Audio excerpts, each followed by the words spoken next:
It means that the task on the final day is simple. Match Fulham's result against Birmingham in Premier League football will be returning to the Cardiff City Stadium next season. There was plenty to discuss from the win in Humberside, but here are 4 of the most prominent talking points. Cardiff's travelling support deserve Premier League football. Plenty has been said about Cardiff's attendances at home, but in recent weeks the hearty support that has followed Neil Warnock's side on the road has been nothing short of superb. Having been left disappointed at Villa Park and Pride Park, the 2,400 fans that made the 9-hour round trip up to Hull were relentless in their support for the cause, creating one of the most special atmospheres of the season. It wasn't lost on boss Neil Warnock, who seemed particularly impressed by the Bluebirds' stirring rendition of the national anthem. "The last time I heard the national anthem of Wales like that was when I went to watch Wales play Australia at rugby," he said. "My hair stood up. I thought the fans were brilliant. That's before you get onto the incredible fancy dress-on show." Cardiff fans celebrate after Sean Morrison scores at Hull. Image, Hugh Evans Picture Agency Limited. There aren't many other teams in the Premier League lucky enough to have a set of fans capable of making the sort of racket that was heard on Humberside, given that the likes of Aston Villa, Fulham and Derby have gone to the KCOM and failed to emerge with 3 points. You cannot underestimate the impact of such backing.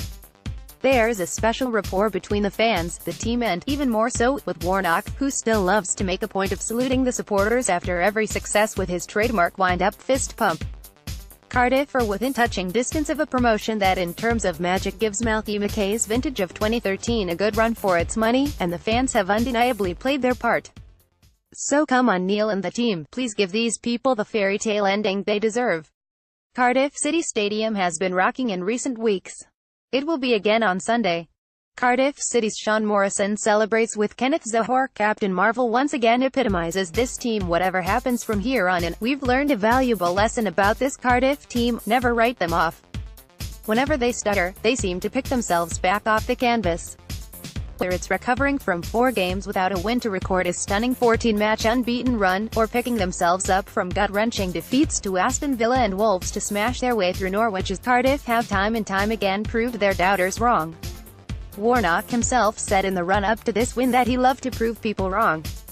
If that's the case, this season has probably left him with a smile as wide as the Severn. Then again, it's an attitude that goes beyond the gaffer. Captain Morrison was the subject of plenty of criticism following the defeat to Derby, where he produced uncharacteristic high-profile errors, but he bounced back in fine style at the KCOM. Given those mistakes at Pride Park, you'd think the skipper would perhaps have been low on confidence. Not only did he put in a brilliant defensive performance to keep the Tigers at bay, he netted the 2 goals to seal the win for his team, with his second strike a particularly audacious one, as he produced a lung-busting run to get on the end of Mendes Long's counter and coolly slot home. It certainly surprised his boss. "When you watch the goal, I find it incredible. He's actually in his own 6-yard box when he sets off. And he carries on, and I'm thinking, what's he doing? It's incredible. I don't know why, but he must have realized it was on." He was disappointed with Derby, and when we heard that Cameron Jerome was up for the Man of the Match award and that we'd gone and they hoped they'd get us in the playoffs, I think it spurred us on as well. It certainly did. The captain, Neil Warnock, celebrates Cardiff City's win over Hull. Warnock gets team selection and early sub spot on. Perhaps the only negative of the afternoon was the early injury to Aaron Gunnarsson, who limped off after just 7 minutes. Such a setback clearly unnerved Cardiff, who consequently took time to settle themselves down at the KCOM. However, Warnock unquestionably made the right calls when it came to team selection. Kenneth Zohore may not have been on the scoresheet, but still troubled the Hull defense the whole afternoon. Mendes Lawing was instrumental on the wing, while Lee Peltier proved a vital component in what was a brilliant defensive performance. The decision to bring on Marko Grujic once Gunnarsson limped off also proved correct, as, interestingly, was the call to take the Serb off at halftime for Craig Bryson, because Warnock feared he might be red-carded. Warnock has very little reason to change too much for the visit of the Royals.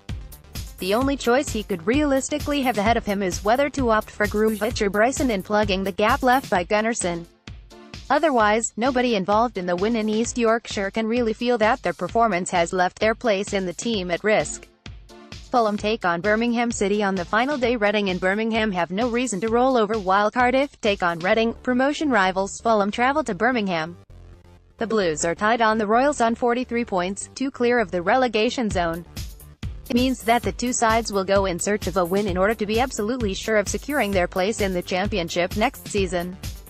Of course, with their destiny in their own hands, Cardiff will be reluctant to pay too much attention to events elsewhere, and Warnock will certainly not be expecting Gary Monk's men to do him any favours.